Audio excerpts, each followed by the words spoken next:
Ang ebanghelyo ngayong Sabado, ika-29 ng Marso, ay mula kay San Lucas. Sinabi ni Jesus ang talinhagang ito sa mga taong matuwid ang tingin sa sarili at hinahamak naman ng iba. May dalawang lalaking pumasok sa templo upang manalangin. Ang isa ay Pariseo at ang isa ay maniningil ng buwis.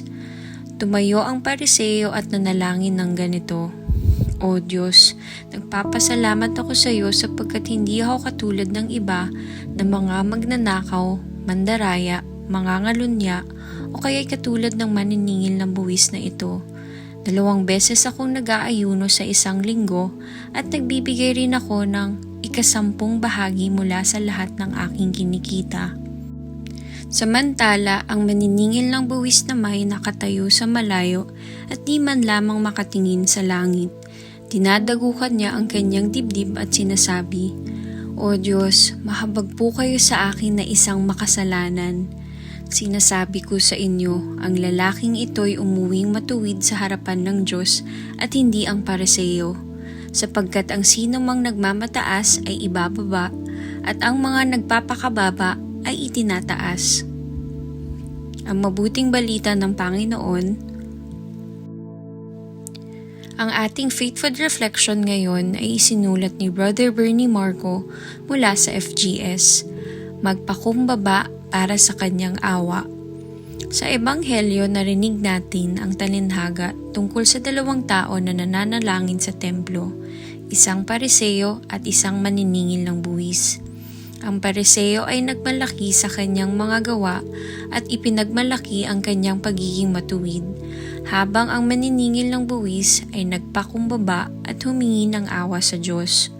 Ang kwentong ito ay isang mahalagang paalala tungkol sa tunay na kalagayan ng ating puso sa harap ng Diyos. Madalas, nagiging mapagmataas tayo sa ating mga nagawa at nakakalimutan ng ating mga pangangailangan sa kanyang biyaya. Ang Pariseo ay tila nag-iisip na ang kanyang mga mabubuting gawa ay sapat na dahilan para siya ay itaas ng Diyos.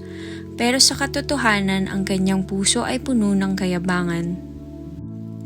Sa kabilang banda, ang maniningil ng buwis na itinuturing na makasalanan ng lipunan ay nagpakumbaba at humingi ng awa. Ang kanyang panalangin ay puno ng pagsisisi at pagkilala sa kanyang mga pagkukulang. Dito natin nakikita ang tunay na kahulugan ng pagpapakumbaba.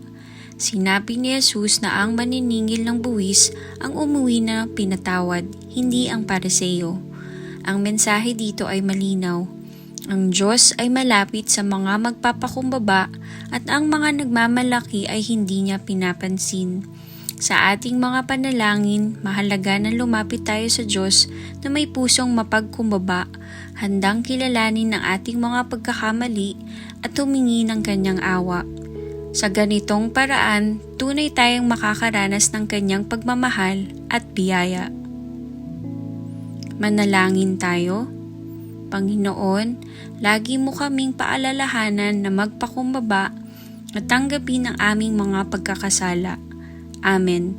Sa ngalan ng Ama, ng Anak, at ng Espiritu Santo. Amen.